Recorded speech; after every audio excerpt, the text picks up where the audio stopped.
Olá, ouvintes do podcast Leitura com Afeto. Sejam todas bem-vindas, sejam todos bem-vindos ao nosso podcast afetuoso quinzenal. Eu sou Luciana Bessa, uma mulher apaixonada pela literatura. E como é bom compartilhar minhas leituras com outras pessoas. Existe uma infinidade de livros, escritores que eu queria saber o que vocês acham, se vocês já leram. Por isso, a pergunta desse episódio aqui de novembro é a seguinte: qual mulher escritora na literatura te transpassa? Bom, na impossibilidade de listar todas, eu vou compartilhar aqui duas mulheres escritoras que fazem aniversário agora no mês de novembro. A primeira é uma cearense, chama-se Raquel de Queiroz, e que no dia 17 de novembro, se viva estivesse, faria 113 anos. Raquel de Queiroz, ela foi a primeira mulher e nordestina a ingressar no seleto grupo da Academia Brasileira de Letras no ano de 1977. Ela é autora de várias obras que trazem a força da mulher brasileira. E aí eu quero indicar o 15, que é a obra de estreia, publicada no ano de 1930, cuja personagem Conceição é uma professora progressista que optou em não ser mãe biológica e não se casar. E aí, numa das falas da Conceição, ela diz o seguinte, abre aspas, ora o amor, essa história de amor absoluto e incoerente, é muito difícil de se achar. Eu, pelo menos, nunca ouvi. O que vejo por aí é um instinto de aproximação muito obscuro e tímido, a que a gente obedece conforme as conveniências. Aliás, não falo por mim, que eu nem sinto esse instinto. Tenho a certeza de que nasci para viver só. Fecha aspas. Bom, nos dias de hoje isso é algo comum. Vocês imaginam isso no ano de 1930? A segunda mulher que para mim é uma referência chama-se Conceição Evaristo. Nascida no dia 29 de novembro de 1946, é mineira, está vivíssima, produzindo, inclusive acaba de ser agraciada com o prêmio Juca Pato. E como o dia 20 agora de novembro é o dia da consciência negra, e embora eu seja totalmente contra um dia para se falar do negro, porque essa consciência é a todo instante, é a todo momento, mas se existe um dia no calendário para que a gente possa lembrar de todo o papel, né, do negro, seja na música, na literatura, no esporte, no teatro, na televisão, para a construção desse país, por que não falar? Bom, Conceição Evaristo, além de romancista, é contista, ensaísta, poeta e, claro, um ativista. E aí, quando perguntada, né, sobre como a literatura entrou na vida dela, ela responde o seguinte, fecha aspas. Primeiro, foi com a literatura oral vivida no seio da família. Nasci cercada de palavras. Cresci escutando histórias narradas por minha mãe, tias e tios. Histórias de escravidão, de princesas, de assombrações e outras. Os causos sobravam pelos cantos da minha casa, fecha aspas.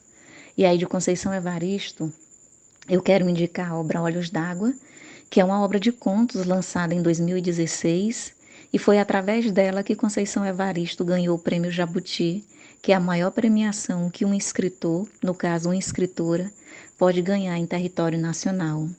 Eu quero indicar também a vocês a obra Em Submissas Lágrimas de Mulheres, que também é uma coletânea de contos que traz à tona os mais diferentes tipos de violência sofrida por mulheres negras e periféricas. Em Submissas Lágrimas de Mulheres é uma daquelas obras fortes que parece que você levou assim um soco na boca do estômago. É uma obra que você lê e se pergunta, como é que em pleno século XXI ainda existem mulheres sofrendo o pão que o diabo amassou? Como é que os homens se acham no direito de bater e de matar mulheres? Onde estão as políticas públicas para a proteção dessas mulheres?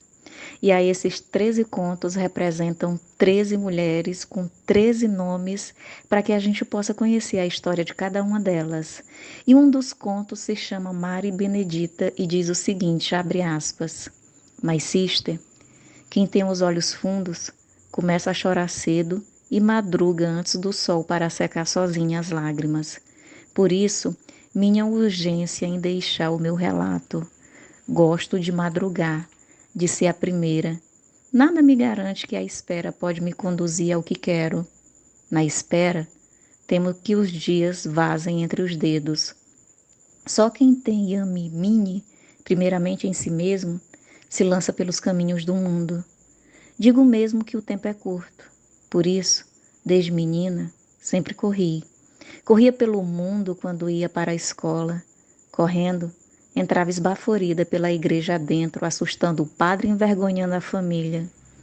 Corria sem motivo aparente algum, pelo chão do nosso sítio. Escalava e descia as montanhas próximas da minha casa, imprimindo urgência a cada passo, como se tudo fosse fugir sob os meus pés. Havia, porém, algo que me freava e me deixava quieta, extasiada. Era a contemplação do mapa mundi. Fecha aspas. E o conto continua. E eu acho lindo. E eu desejo a todas as mulheres que elas possam, mais do que contemplar o mapa mundi, que elas possam conhecer o mundo e todas as possibilidades que estão abertas, só esperando por cada uma de nós.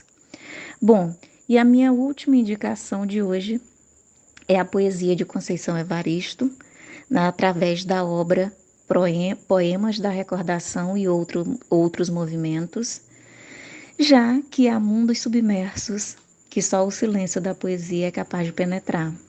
E aí eu quero compartilhar uma das poesias mais conhecidas de Conceição Evaristo, que se chama Vozes Mulheres, e diz o seguinte: a voz da minha bisavó ecoou criança nos porões do navio, ecoou lamentos de uma infância perdida. A voz de minha avó ecoou obediência aos brancos donos de tudo. A voz de minha mãe ecoou baixinho revolta nos fundos das cozinhas alheias. Debaixo das trouxas roupagem suja dos brancos, pelo caminho empoeirado rumo à favela. A minha voz ainda ecoa versos perplexos com rimas de sangue e fome. A voz de minha filha recolhe todas as nossas vozes, recolhe em si as vozes mudas caladas, engasgada nas gargantas. A voz de minha filha recolhe em si a fala e o ato, o ontem, o hoje, o agora. Na voz de minha filha se fará ouvir a ressonância, o eco da vida liberdade. Fecha aspas. E essa poesia nos traz uma história de sofrimento e opressão, que é a história do negro, não só no Brasil, mas no mundo todo. E se a gente observar bem, a bisavó, ela vai simbolizar aquelas que foram sequestradas e trazidas para o Brasil em navios. E isso vai me lembrar a obra Úrsula, de uma outra mulher negra, Maria Firmina, que publicou essa obra Úrsula no ano de 1859. E claro, o cânone literário fez questão de esquecer, mas nós não podemos deixar que essa obra, que essas mulheres sejam esquecidas.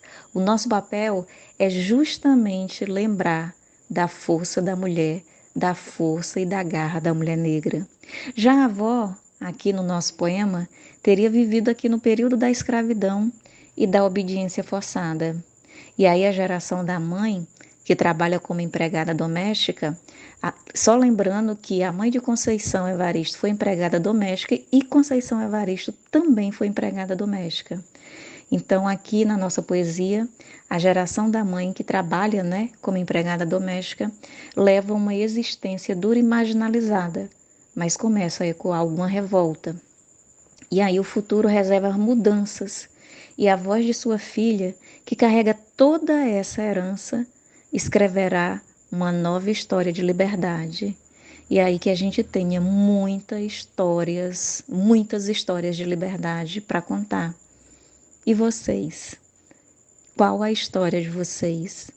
Qual a mulher escritora na literatura que te transpassa? Bom, nós vamos encerrar aqui mais um episódio, agradecendo a todos vocês por acompanhar o podcast Leitura com Afeto.